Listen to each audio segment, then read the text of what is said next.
Well, welcome back.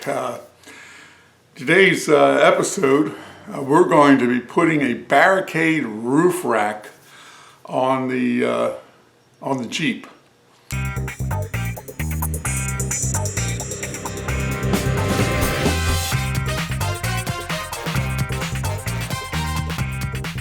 We're going to be mounting this Barricade Rooftop, which we'll soon be taking out of the box and taking a look at, on the hinge bolts of the TJ. Now these are notoriously hard to remove because from the factory they have thread lock on them. Plus they've been in there 20 some years. So we're going to take that challenge on first. The first thing we do to mount this roof rack is to take the doors off, take the pressures off the hinges, and then remove those screws. So let's get to work.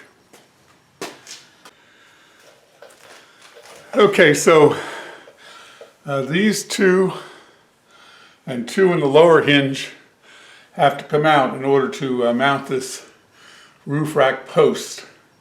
The bottom two I was able to break loose from where they were. These two, no, not so good. They may even be too stripped. But I did see a way some people have said that we can get them out, and I'm going to try that, and that's applying some heat to the bolts and then try and get them out. If they're too stripped, I'm going to have to drill them and use an easy out to remove them, but we'll give it a try.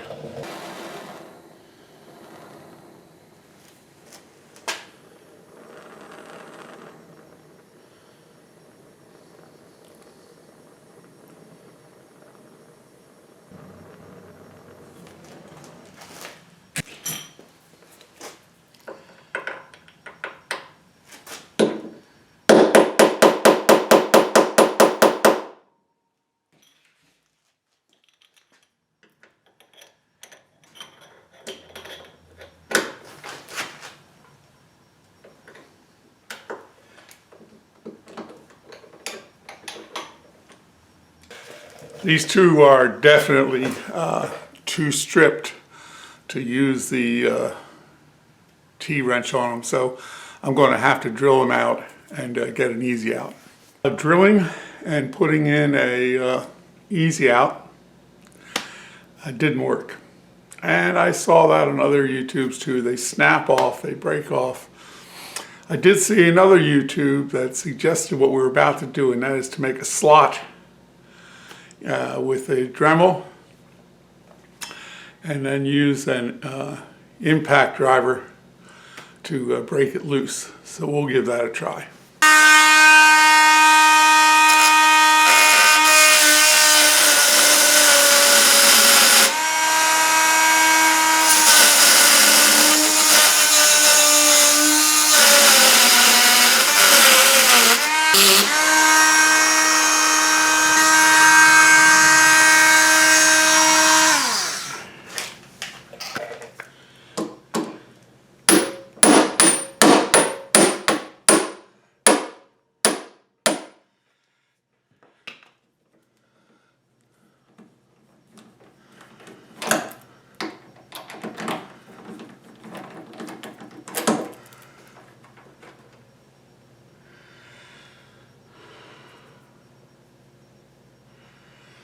Well, one out. This top one is really messed up because it now has a broken off easy out in it, which is hardened metal, so I don't know. We got to get it out though. I have one more on the other side that has to come out. Periodically you might hear the goat scream. I have a feeling that the hardest part of putting this roof rack on is removing the bolts at the hinges, and these three in particular took me hours and all sorts of ingenuity and attempts. And you will need an impact driver The best thing I found was the cutting of the grooves into the screw, drilling it out, not drilling it into the threads, just drilling a hole down through the middle, which allows the heat, I think, to get in. It also thins the wall of the outside, heating it up and then impacting until it finally breaks loose. These three were nightmares. They're done. Now we get to unbox this roof rack and see what comes with it and see what we have to do to put it on. Let's open it up and find out.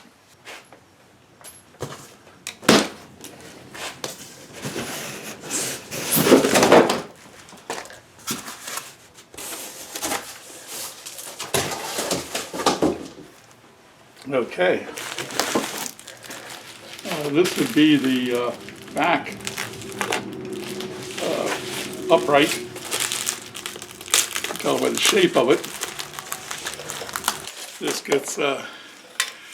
gets bolted onto the rear bumper bracket, and it's up on the top. It shouldn't be too hard.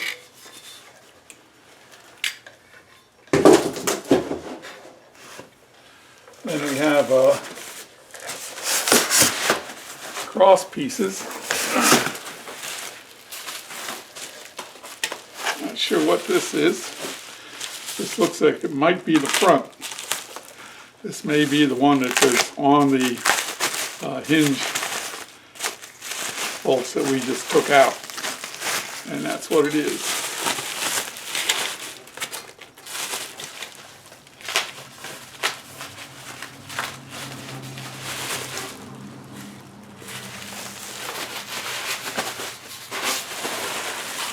So this will be put on the hinge plates where we took it out before. So that's good to have. And these will be the cross members that go across the top, and then the rest of it is to put together each individual piece. What I wanted to see though is what's in the hardware box. I'm hoping it comes with some new screws, bolts and things to replace what we took off.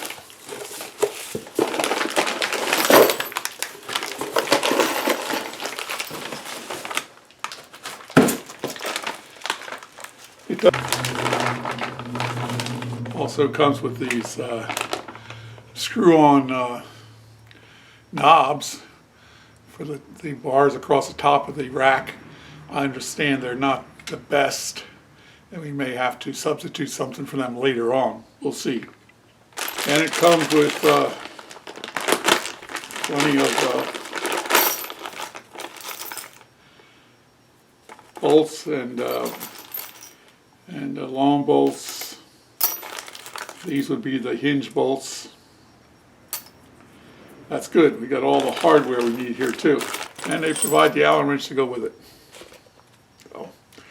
Okay, well, let's get at it and organize some of this and begin to put some of it together. Well, I didn't want to bore you with all the unboxing, but as I did the rest of the unboxing in preparation for starting the install, I did discover something that may interest someone. It's not much of a bonus for me, but I know some of you may have a body lift. And if you do, what they've done in this packaging is included various sizes of extensions for different types of body lifts, different heights of body lifts. So there's at least four different sizes of these extensions that can be put on the uprights to compensate for your body lift when it's bolted to the frame in the back. Okay, we've gotten all four of these out, and now we're ready to install this front upright. It takes 4 bolts, washers, a little awkward to get started, but once it's started, it goes pretty smoothly.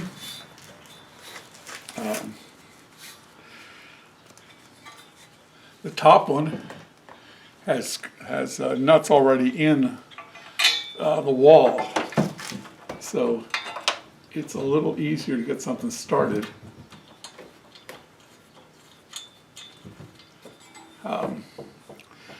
The bottom one, though, has a little plate inside. I can get it for you. It has this little plate inside the cab of the vehicle, so it's a little hard to get that lined up. So you get a top one started, and we'll get a bottom one in there.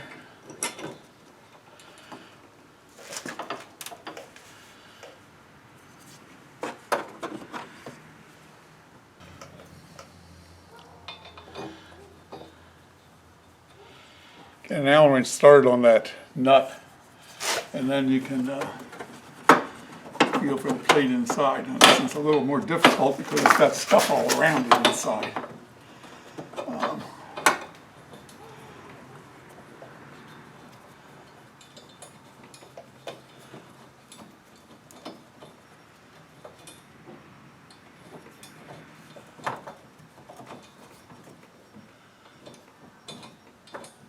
Around stuff long enough, you should be able to do that. Don't want that one too snug because we have to get the bottom one in. That means moving that plate around inside again. Now we can take this top one in a little further.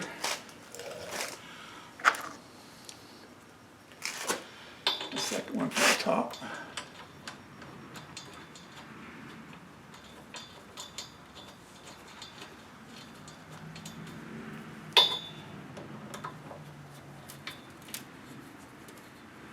Don't want them too tight, because you might have to move these some when you go to finally hook them up. So far, as I suspected, the hardest part of this rooftop is dealing with these bolts up here. Now we have to put the rear ones on. I don't think they'll be that hard because we're putting them on bolts that I've already removed and put on again when I put the back bumper on. They're going to hook onto those same nuts and bolts, so let's see how that goes.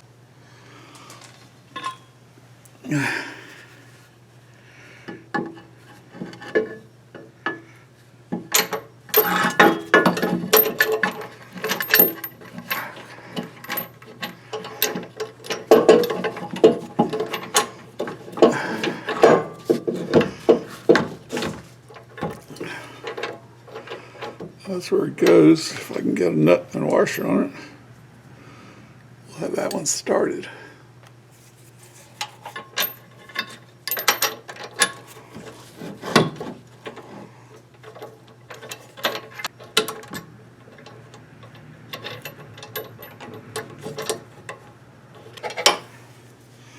Get the other bolts started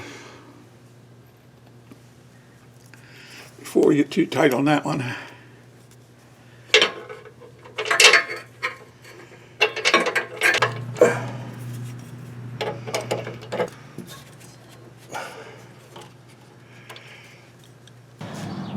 Well, we've got the 4 uprights in place, and now we come to the point of putting together the tops. We left everything loose because there has to be some adjustment take place. This is the straight rack bar that comes off the front. Here is the rear one. I think they're the same.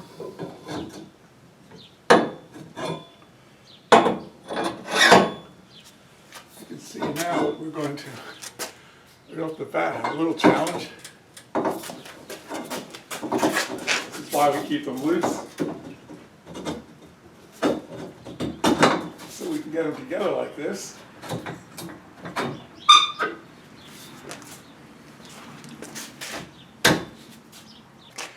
And I'm seeing right now that probably this is for the other side.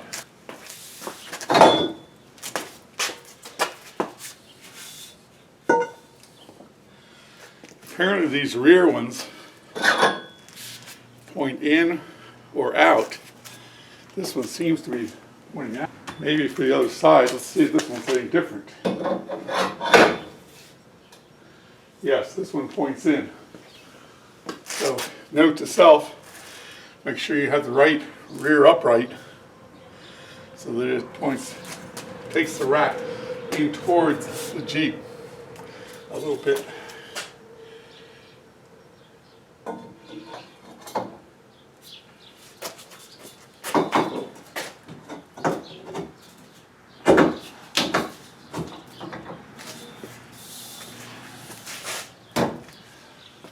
It may take a little persuasion. Tap it together, which is good. That means it's put together snugly.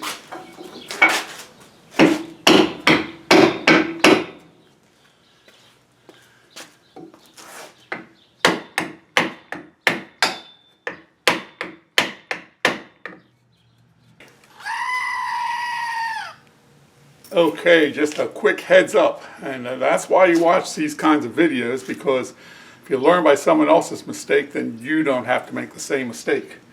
There is a front and rear to the center post. They look identical, they look like you could just slap them up there either way, but it's not true. These holes, and I guess I can best show you by putting a little screw into them. There's holes right here. You can see me put them in here. These things need to be up here. They need to be near the top. And no matter how I twisted these, I need to knock it apart again. But no matter how I twisted these, it wouldn't work until I flipped them. When I flipped them, the holes lined up properly.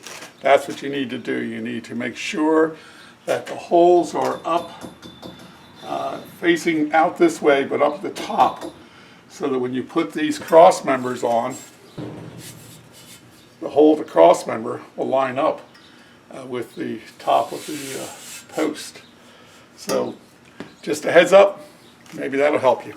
Okay, once you get the upright in the front and the upright in the back done, and get the center post in there properly, making sure that the holes are up here, then you can take the cross members. Actually, you want to start with the center one.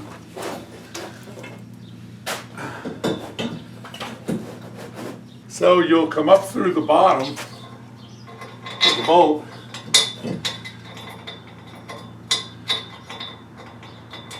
at the top, and that's where you put a flat washer on, and one of these little handle things here.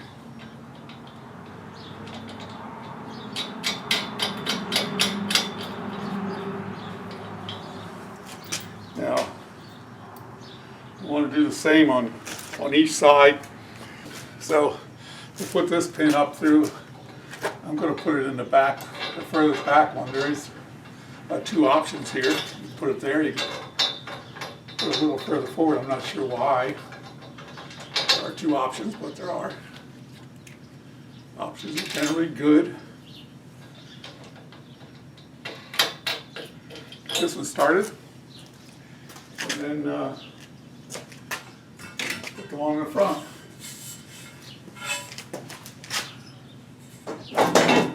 Again, there's a furthermost option front, and that's the one I want. Put on the washer. This nut thing. And we'll go to the other side and do the same thing. Okay, we have both sides with the cross members on, and now it's safe to go around and tighten everything up. I'm going to begin tightening up with these cross members, and then work my way down and tighten everything else up. Now, I'm told that these might be something that eventually you want to replace, because these knobs supposedly don't last very long. But this does make it easy and quick to take off the cross members so that you can take your top down, put it up, put a hard top on, whatever you want to do that way. So that's one of the benefits of this particular frame. Okay, let me give you a couple pointers here as we close out part of this episode. First of all, putting those uprights on is really a two-person job. It'd be awesome if I had someone hold it for me while I got the bolts started or the screws started. But it can be done by one person, because I did it. Secondly, when you put these pads on, the little keep metal from metal that they provide, it'd be best to cut out the shape you want before you peel off the back. Then peel off the back and put it on where you want. Because if you peel off the back and then plan on cutting it later, trimming it later, where it sticks to the body, it's going to stick to the body. It was a pain in the neck, especially if you're particular. If it hadn't been for some good old fix everything acetone and razor blades and everything else to finally get it off. So it would have been a lot easier had I just put it on there and figure out where it needs to be cut, or even put it on and cut it, and then peel it off and stick it on where it's supposed to be. That's the way to do it.